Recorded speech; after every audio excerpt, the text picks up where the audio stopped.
Hello. Today we're going to be talking about a diverse fourth grade group.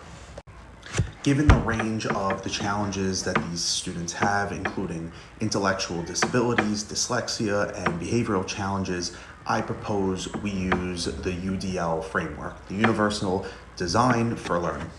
The UDL framework basically offers multiple means of representation, engagement, and expression, making it ideal to support all students inclusively while promoting high-order thinking. So this UDL framework also allows us to design lessons that are accessible to learners like Ryan, who requires concrete supports, Siobhan and Exochilt, who are below grade level in reading and math, Russell, who needs behavioral support. It basically just supports each and every student's personal needs.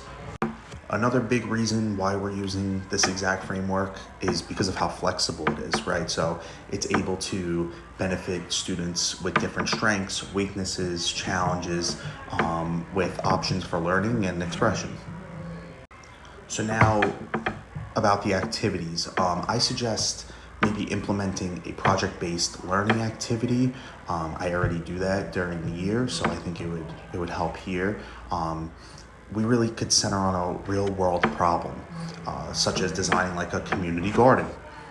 The fourth grade students will research a plant's needs, create a plan to attack those needs, and present solutions. So really focusing on that high-order thinking, this community garden will allow them to analyze, evaluate, and just be creative, which is a big part of this. So now let's talk about two strategies that are implemented into this and the accommodations. The visual supports and graphic organizers. So these will help with comprehension for the kids and organization, right? Keeping everything in certain places, especially for the students Ryan and Exochilt, who struggle with reading and processing information. This strategy scaffolds learning and makes more concepts concrete for them. So the second strategy is to have like clear expectations. So giving the kids roles for the community garden. So for example, there'll be a researcher, a recorder, and a presenter. It keeps everything more organized and the kids know exactly what they need to be doing.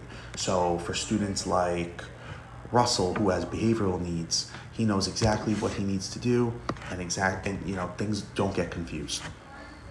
Also, based on what they need, we can adjust their group size and their peer support so that no kid feels like they're out of place.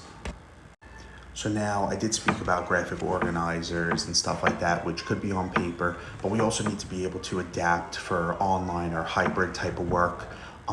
So like, for example, Ryan, who would benefit from multiple representations, we can use digital access, like interactive slides or breakout rooms for more collaboration, and more like audio visual aids could be used. And that's why we use the UDL framework again, because it is so flexible and it is able to support these adaptations for the students to meet their needs. So now I kind of just want to wrap it up a little bit by talking about the technologies that will be in use. So in addition to those, we can have interactive whiteboards, or I could even make the graphic organizers digital to kind of facilitate the visual supports and the group work. It honestly helps engage the students and helps them just comprehend it a little bit more. And lastly, they could use text-to-speech software, right? That's commonly used throughout the school year. It could support the kids that have the reading challenges like Ryan, Siobhan, and Exochilt. It allows them to access the reading materials audibly so that they can hear it and not have to struggle with the reading portion of it. So I just want to say, to wrap it up, thank you for this collaboration, and the UDL framework will definitely help us support these kids and allow them to be successful in the classroom. Thank you.